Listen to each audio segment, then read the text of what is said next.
Ready? So we can get started. This session is what your server looks like on the cloud. I was going to procure a desktop computer and just rip it apart. I was not able to for some reason. I don't even have a computer anymore. It's all corporate stuff. So we will just have to deal with pictures, but also this works for the presentation and the recording. Just a quick intro before I go into it. Who am I? My name is Josh Beauregard. I am the head of DevOps at a company called Mark. We're based out of Boston, but 2 acquisitions later, we're a TELUS International company, and our parent company is Willow Tree Apps. You may have seen some of their work on the Super Bowl commercials. I am the practice lead within the Mark division. We are primarily web applications, dealing with more than, but really making the push towards Adobe AEM CMS work, amongst other things. I, in the past, have done major data science apps. I did the data science platform at Bose in Framingham, which was a lot of fun. Data science and DevOps is a very, very fun thing. I've had the title of DevOps something or other since 2013. When we were building, at another company, we were building Nectar, one of our sponsors. We're building a platform as a service for a Drupal distro at Harvard Medical School, and we needed to spin something up quick, so I learned Chef and called myself a DevOps person. What is DevOps? Development operations? Essentially, it's system administration with automation code. So you put. So I support our web application engineers to help them provision servers in a resilient and automated way. Whether it's Kubernetes based or just straight virtual machine. I won't touch bare metal anymore. I don't have time for that. But so I'm all on the cloud, and that's kind of one of the things that inspired us. What do you mean bare metal? It's like a straight machine, an actual physical machine. Oh, so everything you do is in the cloud. Everything I do is in the cloud. Yeah, I have no interest in ever running cable again. That's not a bad job if you can get it. It's just not for me. I do live in Holyoke. I'm a native to this area. I was actually mentioning that I gave a talk in this very room at Drupal Camp 2011. The beginning, and I actually had my first internship over in the engineering buildings when I was 15, doing IT work for them. So this is very much my home, even though I never went to college. Twitter, I'm Sanguis Dev. GitHub, Sanguis. My dot files are there. 10 years of VI development in there that you can steal, and a very screwy ZSH setup. So that's me. The reason I'm giving this talk is right after the pandemic, we had like a developer summit. I met all my coworkers for the first time in person, and we were having dinner, and I was talking to some very senior developers. And I realized in the middle of our conversation, they didn't know what a cloud server was. They didn't know what made this up. They still thought of a server as a machine that ran under your desk or on a rack in a building somewhere, and they didn't realize the components of that. And so I've been thinking about this for a while, and how can we break this down? And the thing is, if you just try to use an orchestration script as a DevOps person and provision a machine, unless you use a collection of resources, you call that one machine resource, it will break. Because there are around 4 to 5 integrated API points for a cloud machine. Now let's look at I forgot about that. So that's that. So what does a physical computer look like? Someone very much into awesome machines, put their machine out without a case. And so we can see we have a CPU. We have, there's some RAM in here. Oh, RAM right here. But you can't see. Your storage device. That looks like another storage device. A network interface card. Some sound driving stuff. Really neat liquid cooling system. And on top of that, you're generally going to have your mouse, your keyboard, your graphics card, some speakers, because, you know, Spotify and music makes work better. A monitor. And this is what people think of when they think of a rack. In fact, in a lot of rack systems, you can still pull out the machine and access it with a monitor. If you need to, and just attach a serial card if you were to do that. Now we look at a cloud instance. And by the way, this image is proof that ChatGPT is taking no one's job. It still takes creativity to create an image, because this is terrible. I think the image was, show me the components in the computer in the cloud, and this is what the best variation. So it still takes creativity to use the AI. I am not Jordan Forge. This is not happening yet. So what do we have in a cloud instance? Well, we really only have a couple things. We have a CPU, we have RAM, we have storage devices, and a network card, right? And that's it. So what do you do? And that will affect your overlying operating system, right? Do you need a sound driver in your? Do people know what a kernel is for an OS? So a kernel is the core software in an OS. It is the smallest piece of software that is your direct interface between the hardware and the software. And so when you compile your kernel, you don't need that Wi-Fi driver. You don't need a sound card driver. You don't need a video card driver. I mean, there are some distros of Linux that don't even come with a command line interface, because all it's meant to do is run a single process and then die. Right? And so your memory footprint, how big do you think an OS with a sound card and all that, what's the memory footprint on that? A couple gigs.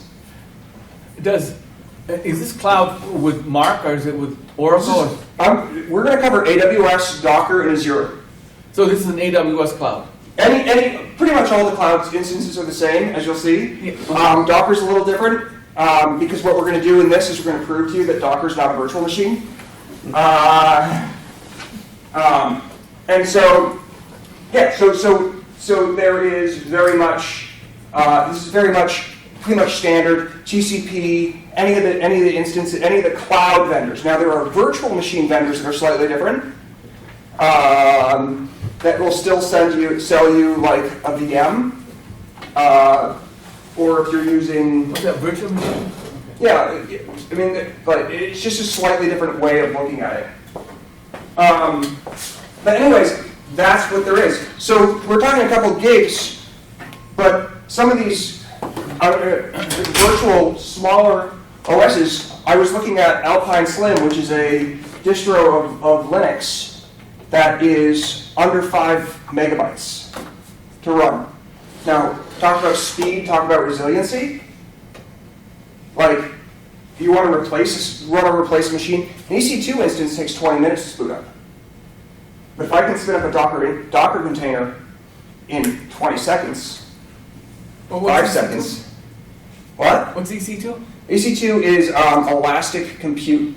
It's what AWS calls their virtual machine system. The hardest part about AWS is what they name things. I very much remember in like 2013 spending an hour trying to find their DNS system, because I didn't realize it was Route 53. Why Route 53? Anyone know why it's Route 53? Yeah, Trevor knows. Because DNS operates on Route 53. But that's such an obscure networking nerd thing. So you have only these components, and you can strip that down. So you have various, when you go to a cloud vendor and you select your OS, it's going to be a compiled kernel. So AWS Linux is Red Hat Linux, but compiled for their hardware, right? Set up perfectly for their hardware. So what makes up an instance? So physical machine, it's a box. Yeah. I'll be back. Okay. It's a box with stuff in it. A cloud machine is a couple API endpoints, all that interface with each other. It's a relational database. So you have a CPU, you have RAM, and we'll get into that. So this is what some orchestration code of what it looks like to actually spin up an EC2 instance or a cloud instance on AWS and Azure. This is the shortcut version. We'll get into the long cut version later. So it's using, this is a configuration language called Terraform. There are competitors to it, CloudFormation for AWS, and I'm not quite sure what EC2 or if Azure bothered with it. They may have just used Terraform. It's written in a language called HCL, HashiCorp Config language, and it's basically a very stripped down Go DSL. So if you know Go, you can go crazy with it. You don't actually have to. It's quite easy to use. But we can see AMI. That's our base image. Instance type. We'll get into that's your RAM and your CPU. How strict your monitoring is, some network information, and if you want to tag it, right? You can expand that out and attach hard drives and various types of storage. But this is the bare minimum, and you'll get defaults with everything else. Azure has a similar module in Terraform. In fact, these images are both pulled from the module documentation, but we'll drill down to it. But it's the same thing. We can see, what remote ports are opened up, if they're the diagnostics, how big your hard drive is. Where's the? Here's our OS information, and where's the type? Oh, and here's our type. So that's how we select our main board. By the way, you won't walk out of this room knowing how to spin up an EC2 room. You'll just be able to translate this in your head. And so let's kind of drill down on that and look at ECU memory. Oh, all the other components, they go to the bin. Again, GPT requires some sort of creativity. This is what it came up with. I'm not good at visual. What do you mean into the bin? That's in the garbage? Yeah. Oh, yeah, garbage bin. This was throw all the extra components into the void, and that's what you got.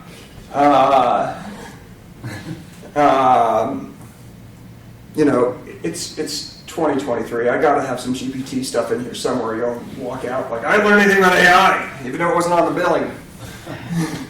So CPU memory. We're going to cover both AWS and Azure because Docker has no ability to control CPU and memory because it's not a real VM. I'm going to say that again. Docker is not a real VM. People treat it like a VM. It's not. And that's because it doesn't have the most things. Docker is a container platform. There are other container platforms that I think will be emerging in the next couple of years to compete with Docker, but there is no CPU or memory for Docker. You can control how much memory a Docker container takes up on its host machine, but you can't go the other way around. So in AWS, when you're selecting your machine, you think about instance types. That's what they call it. Your options are really CPU or GPU if you really want to spend the big bucks.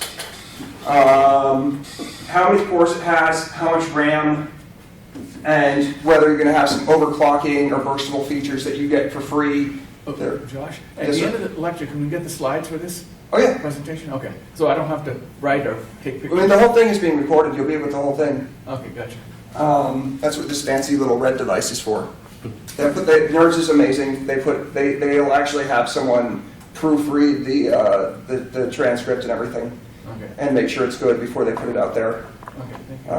I watch them. They're amazing folks. I've known them for a little while. So RAM in gigabytes. No one measures RAM in megabytes anymore. Not much. Oh, it's now some terabytes? Well, you can Now go, it's in you can go terabytes? terabytes. You got the money. Oh, what's the other one? Petabytes. I don't know that there's any options for petabytes in RAM, but if it was, it's going to be the GDP of a small country to run. And then Azure is very similar, and so I just wanted to take a quick look. I don't have a slide for it, but I do have it pulled up on the browser, which I can slide over. Is the various purposes. And so they do split their machines up. Again, AWS is great at naming things. So an M7G, whatever that is, and Azure's page looks very similar. And so you have your general purpose series. These are relatively cheaper to run. But you can see, we're looking at how many CPUs we have, how much memory that these get, the type of instance storage that we're going to get, the speed of bandwidth that we're going to have, and the speed of the hard drive bandwidth. Excuse me. No one's calling me. I leaned on my wallet and it's telling me that it's found my phone. Anyways, and so that's what you have. Because remember, hard drives are just an API endpoint. So that is something to focus on. Because there's actually a data transfer between your instance and the hard drive that it actually lives on. Right? It's not just a cable that electricity travels at light speed on. It's a physical, or not. It's a virtual connection somewhere in a data center. Right? And so you have to, when you're picking your instances, you have to kind of think about what you're doing. So most of what I do, I can get away with in the general purpose or the compute optimized. But say I'm running a Java application like Adobe, they're a little more memory intensive, especially on the spin up.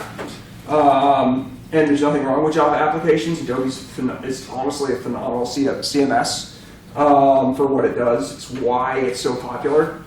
It's not open source, but if you go to a good Fortune 500 companies' websites, you're seeing Adobe run. But so Europe, these have much faster, like enhanced networking capabilities and different types of memory, right? So it's all about the speed, right? And then if you go into the accelerated computing, we're probably going to have a GPU, right? And you all get charged by the second on these.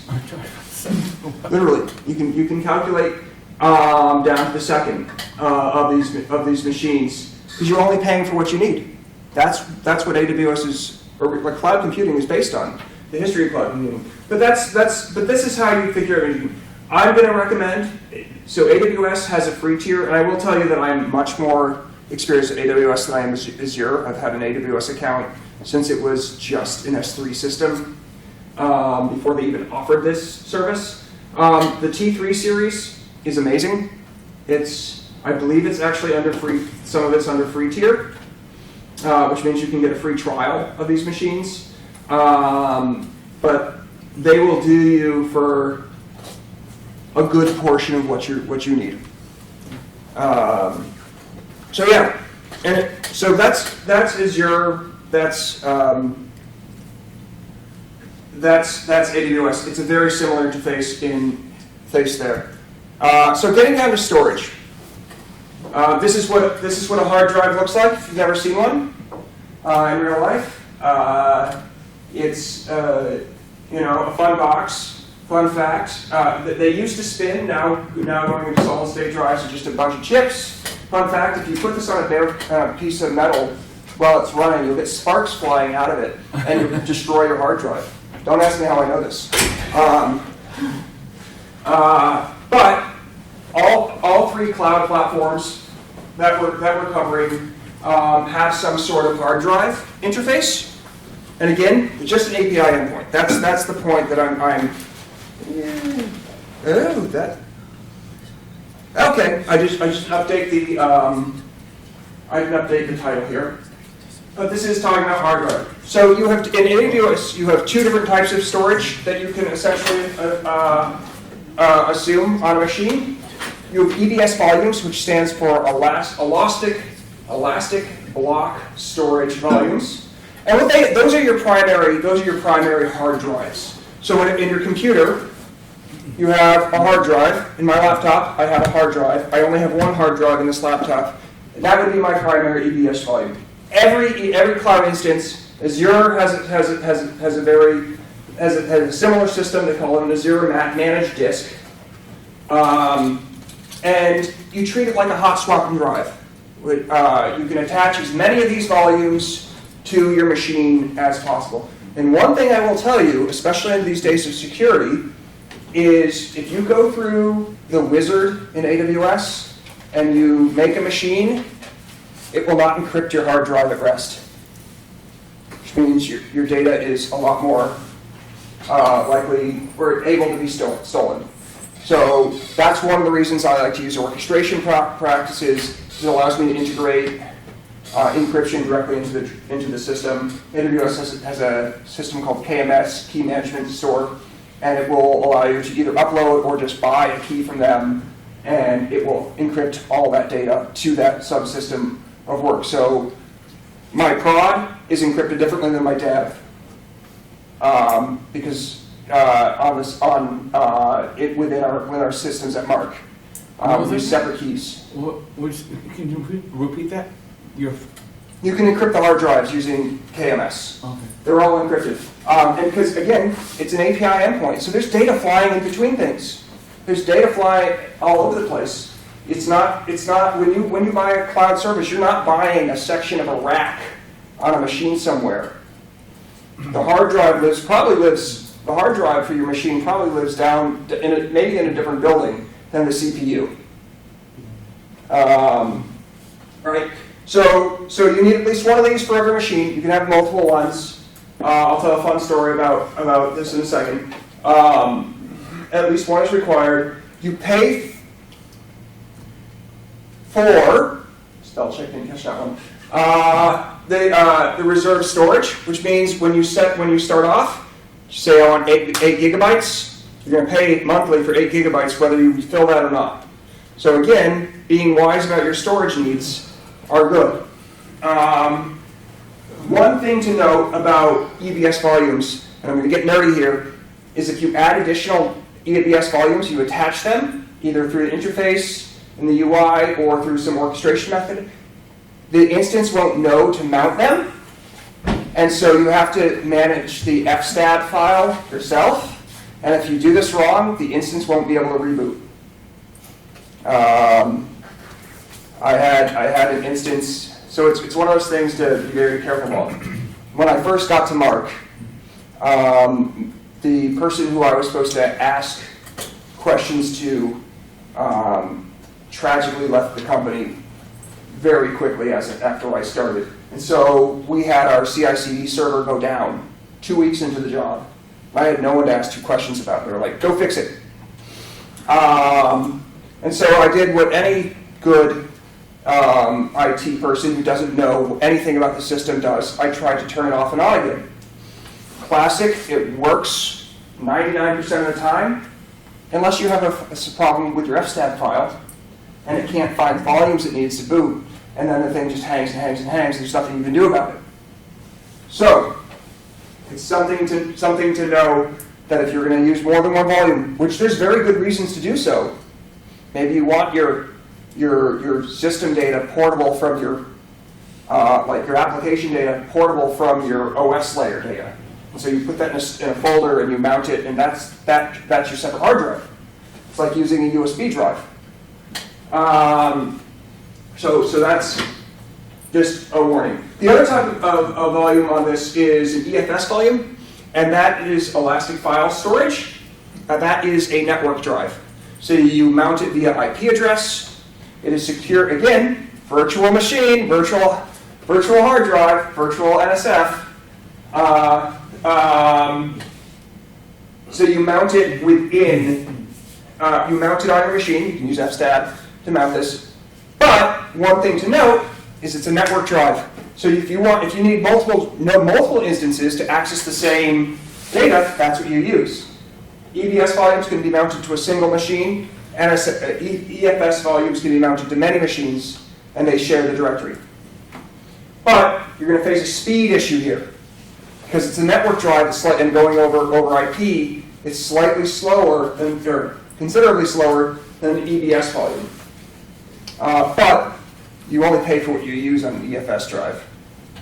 But you pay more than you would for an EBS reserved data. Per gig. But it's like pennies per gig. Monthly. So and you also pay for the storage and transfer of data from your drives. So those are your two options. Azure has almost the exact same things mirrored. They're named slightly different. So Azure Managed Disk. One thing I forgot: both EBS and EFS. If you need more speed of your drive, and I've had issues like when I was setting up a CDM, a content delivery system, or network for a large company. Their assets weren't making it to their website fast enough, and all we did to speed that up is increase the speed of the EBS, and we got more IOPS, which is essentially read access speed on the cloud, and we fixed the problem just by reserving more storage. So we paid more every month, but we weren't paying for a faster instance, we were paying for a faster hard drive. So little hack. So going into Docker, the reason it's in the middle is because everybody talks about it, but again, Docker is a container. It lives on top of another instance. So volumes, if you want persistent volumes, all it's going to do is mount your hard drive, mount a drive here. All right, it's going to share a folder between the two systems. If you want to get into Docker orchestration, which I didn't have that in Kubernetes, AKS, all the managed Kubernetes systems are just going to use, when you create a volume, it's just going to create EBS, mount it to your parent machine, and then use that consistent volume for your container. And if you want to share a volume between containers, which you can do, it spins up an EFS and does the same thing in the Elastic Kubernetes service. I have not run AKS, or Azure Kubernetes service, so I can't tell you how that works. But that's what that is CPU and memory. Network cards. This will get you. This will get you big time. And this is the last slide I have before we just we have 15 minutes to kind of go into drill down on the Terraform code, because it's in my mind fun to look at, but I'm a nerd. They're called network interfaces. Your network card is essentially attached to network cards, right?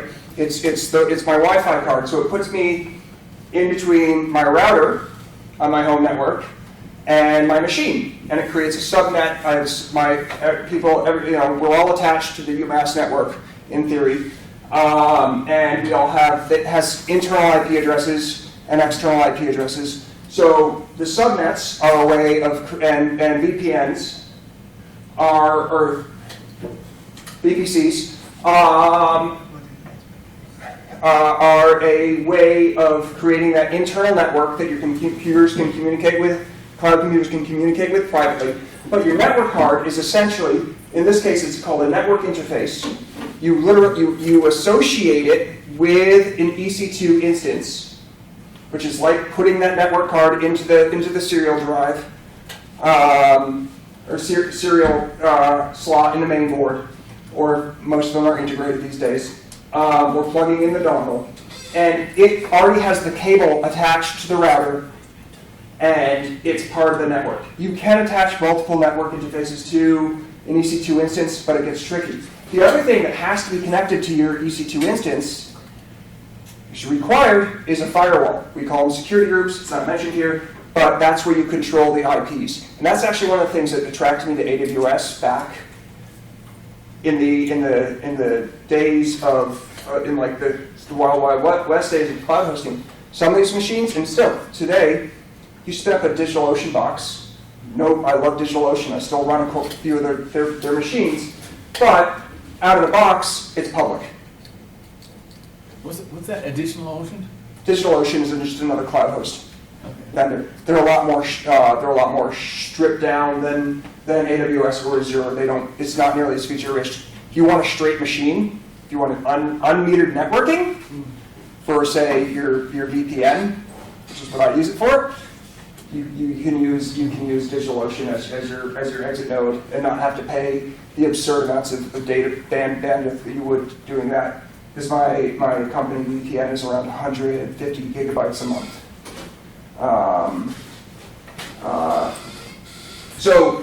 And I get that for free. So digital, but it doesn't. But it's public by default. With AWS, you can't shell in by default. In fact, we don't shell into our machines at all. No one at Mark is allowed to shell into a machine. You can use SSM, which is a similar system managed by AWS, but there's no port 22 open. That's not going to get hacked. No one's going to be able to hit me on that. The only ports that I allow access to are the very minimal ports that I need from the IP addresses I need. Sometimes that's everybody in the world if it's a public production machine, but a lot of times it's just to people within the company, and that's where you control that. Azure, I don't know Azure well enough to really drill down on this, but I did look. It's a similar interface. Docker, this is different. Docker, when you mount an instance, it does have that same parent system, because again, it's only a portion of a machine.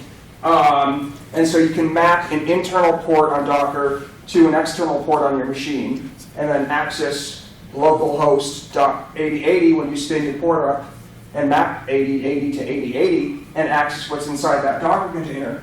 But Docker has the ability to create virtual networks within the machine as well. And that's good so that containers can communicate with each other without having to go out to your ISP and back and then talk to your own machine, because that would be stupid or silly. So that's really the four components. So who owns Docker? Docker. Oh, it's not like Amazon. No, Docker is its own company. Azure owns, Microsoft owns Azure, right? Yep. So nobody owns Docker? Docker is its own company. Okay. They used to be out of San Francisco. I think they went fully remote.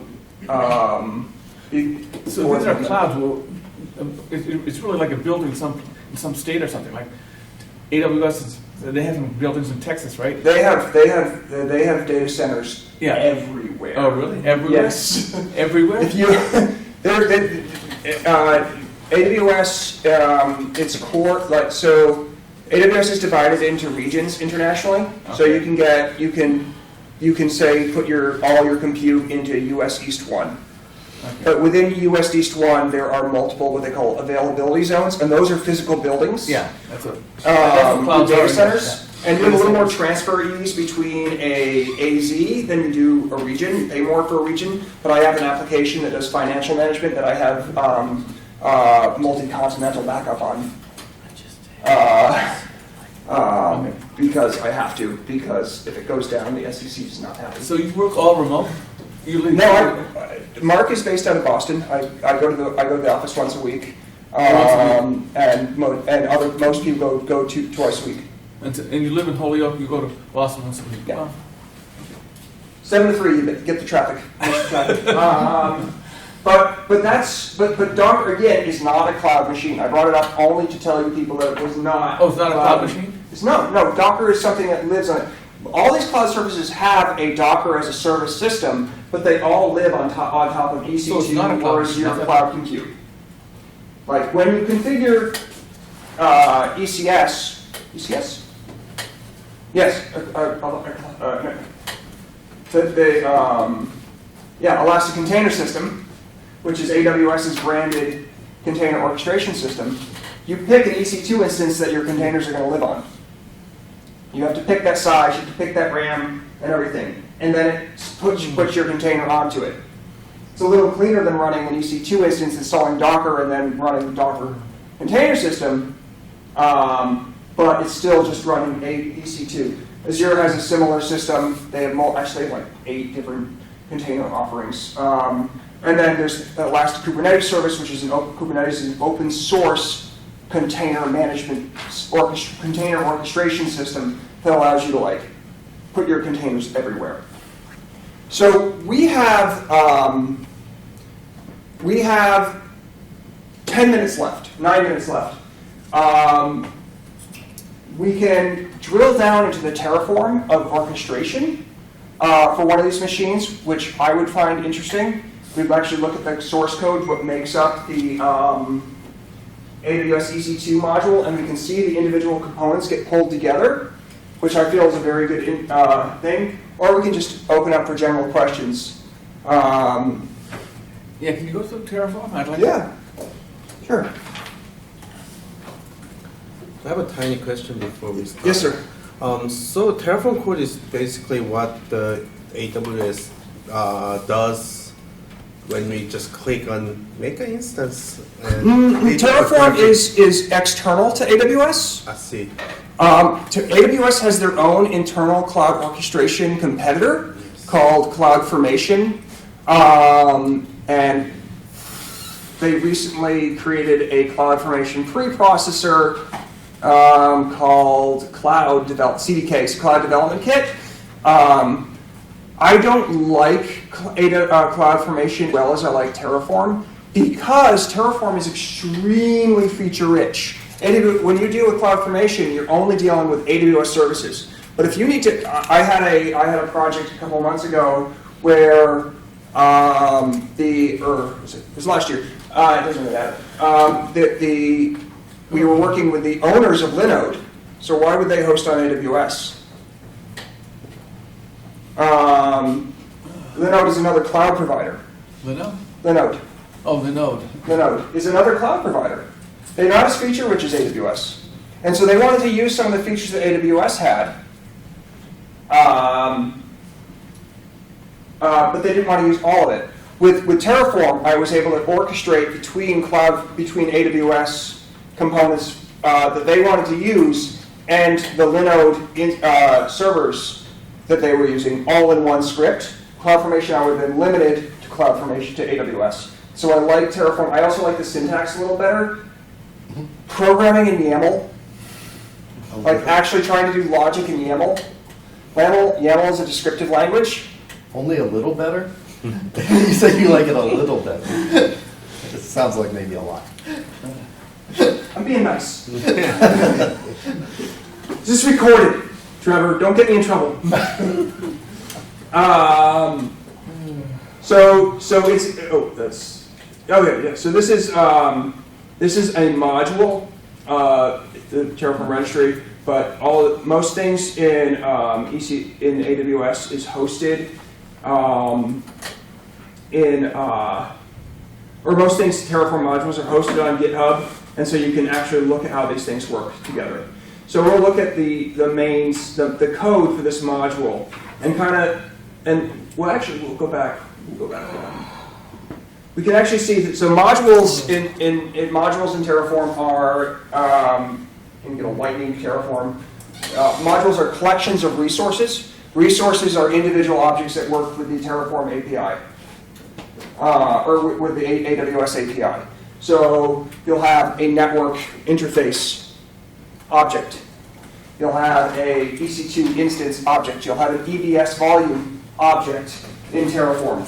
And this is and a module is a collection, is a reusable collection. So if I wanted to, it's essentially a way of writing a function within Terraform. So if I wanted to just have an EC2 instance collection of all the API endpoints at once, I would write a module. And so, and you can extend it. You can take a module, customize that module for your purposes, and lower that down. So they've very much documented the amount. So this module calls 1, 2, 3, 4, 5, 6, 7, 8 different resources to build a single machine. So I remember very quickly learning, and this was before Terraform had a modules concept, that I couldn't just call AWS instance and get an AWS instance, because it was failing because it couldn't find the AWS role or the instance profile or anything like that. And so you have to combine these things. Oh, so these are data sources, so it's five API endpoints, and these data sources are a way of a data point in Terraform is just a way of looking something up, making a quick API call, and then returning that data to your instance or to your code. So you can do it. So if we look at the what are module wrappers? Module wrappers. Oh, it allows you to do multiple. So if you use a for each, if you have an array or a list of data, you can loop through and create 20 machines, 20 different settings using that array. Okay.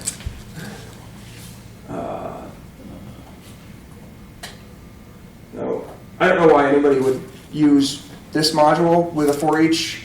Scaling group would be a much better idea, but that's more of an advanced AWS talk. But we look at the main of this. And the AWS instance has gotten way more advanced over the years.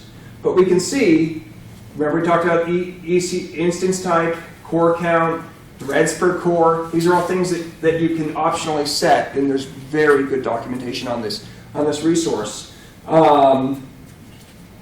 User data, which is a shell script that runs when the machine starts, so it can pull in your code and actually work. We talked about which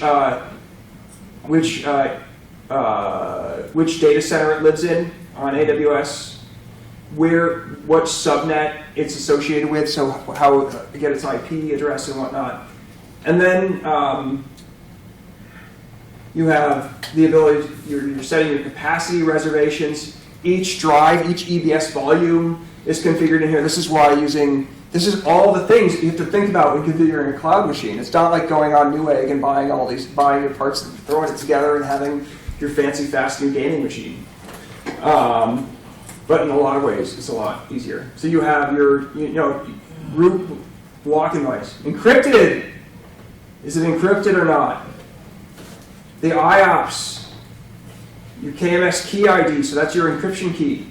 Your volume size or your volume type, because they've introduced there are various types of EBS volumes that you'll pay different things, versions of the API essentially.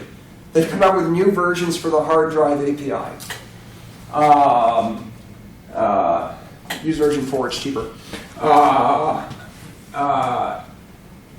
And there's things. And tags. Tags is how you associate the costs of things. So if I wanted to run a report at the end of the month, how much I was paying for all my development instances, one of our tags that we have standard on every element in AWS that's taggable is environment, dev, prod, stage, and I can literally pull a report of how much my dev is costing me versus my prod.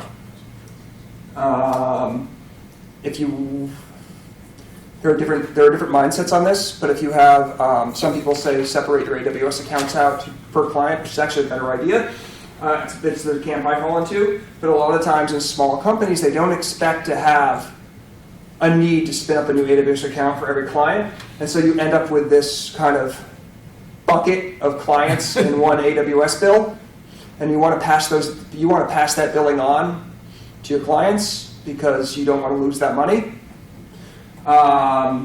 Client is a good tag to have, so that you can pull all the data for all that client, so that you know what their blue widgets are costing you. Do you use Athena to pull those reports, or do you do the I just use the Cost Explorer. cost report?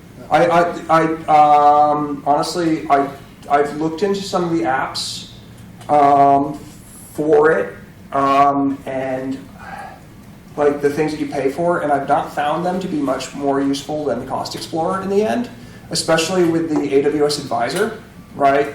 You can have it look at your compute, and it'll tell you, it's an AI that tells you, oh, you're using the wrong instance type for your workload. So I find that to be extremely helpful. Okay, we are 1 minute over, but no one's kicking us out. Anyone have any other questions? I have a question for you. What book would you recommend to master AWS Master AWS. and also Azure? What I don't know if there's a. Is it online? I can't. So I'm not a book learner. I have no degrees or anything like that. So I learn in a very weird way. But what people recommend to me most is a cloud guru, and I pay for a subscription for my employees want it, and they have then very you go to good on-demand AWS, Cloud coursework. Guru? A cloud guru. AWS, Azure, Yeah. Docker, all Yeah, this. they're agnostic. How much is it, Cloud Guru? $30 a month? $40 a month for their premium. What's really nice about them is when you're doing work in the AWS environment, it spins up an AWS environment for you, and you get to use all the resources, and then it kills those instances, and you don't have to pay for those resources. Okay. So that's how Which is that's how you convenient. learn. Now, That's- is there certificates that show you can put on your resume? I've mastered AWS. You can if you want. They do have a cert program. They do. I'll tell you my personal views on certs are I've met a lot of people with certs who can't do the work. Why? I don't know. They're good at taking tests. I'm bad at taking tests, so I don't have certs, but I can do the work. So So what if you are good at taking tests and you can also do the work? then you're hired. No, at least you get your foot in the door. Yeah. Okay. Yeah, you'll get You might get interviews if what you have certs. what I've been told is that when you get that cert, you're when you get that cert, you get a lot more Attention. recruitment connections. So again, my name is Josh Beauregard. You can find me on Twitter. You can. I'm not going to be here tomorrow or Sunday. I'm only here today. You can harass me in the halls. I like being harassed in nerdy ways. And my GitHub is Sanguis. What's Sanguis? It means blood in Latin. In Latin? Yeah, it's a word. It was my old company when I was 20, Okay. and so I kept it around. Yeah, but thank you all. Thank you. So do you use Kubernetes?